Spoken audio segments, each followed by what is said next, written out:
Hello, I'm Sergeant First Class Evan Geiger, French horn player with the United States Army Band Pershing Zone. And in this video, we'll be talking about how to open a different type of case and assemble a slightly different variation of your French horn. Most of you will probably have a French horn that you just take out of the case and put a mouthpiece in. In this video, I wanted to show you how to put the bell on your horn if the bell is detachable. So right here, I've got my French horn case with a detachable bell. First things first, you want to unzip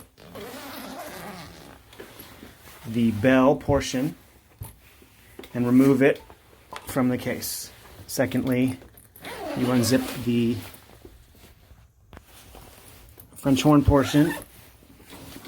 If there's Velcro on it, make sure that you use the Velcro when you're putting the French horn away, or when you're and then you're removing it when you're taking the horn out.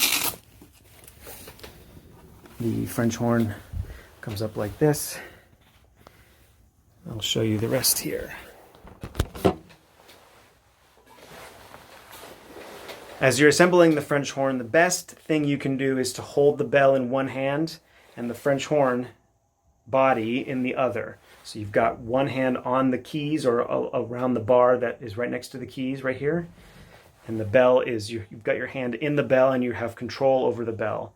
If you can do it this way, this is the most safe way to make sure that you don't drop the bell and you don't strip the threads on the screw on your bell. So once you get that, you want to go the opposite direction until you hear a little click. You should hear a little click like this. Right there. And then you can screw it on. Take your time with this. At the beginning, you don't want to strip the threads, remember. When you put the mouthpiece in, you don't want to jam it in. You're not trying to get it in there really hard. You don't want to hit it in there, otherwise it's really hard to get out. All you do is you place it in gently and a quick little twist. Not much, just a quarter turn. Once you have the French horn in your hand, you want to make sure you're sitting up straight before you bring it to your mouth to play. Your left hand goes against the keys like this. Some of you might have a thumb key and some of you might not. If you have a thumb key, you have what's called a double horn.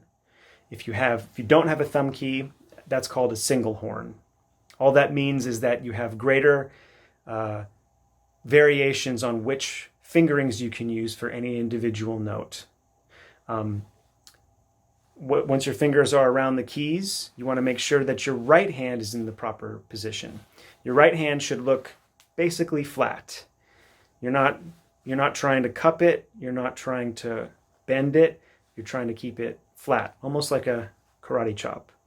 And when you put it in there, in the bell, you want to put your hand into the bell up to about the sides of your hand, the knuckles. So right about here, you should feel where the bell comes to, because you don't want to block the bell with your hand, and you don't want to have your hand too far in, because that affects the sound. So your hand is out far enough that you can keep it straight, not curved, and not bent. When you bring the horn up to play, make sure that it's at a comfortable position. If you feel like the horn is too high or is too low, you're going to start hurting your back and you're going to start causing playing problems with your embouchure and how your air works. What you want to do is first make sure you're sitting up straight and bring the horn to you. The horn to your face, to your embouchure. You can try this a couple times, just to make sure that you're not moving your body in any way. And you're not going to the horn. Once you figured that out, you will probably be ready to start playing some notes. And I'll talk about that in the next video.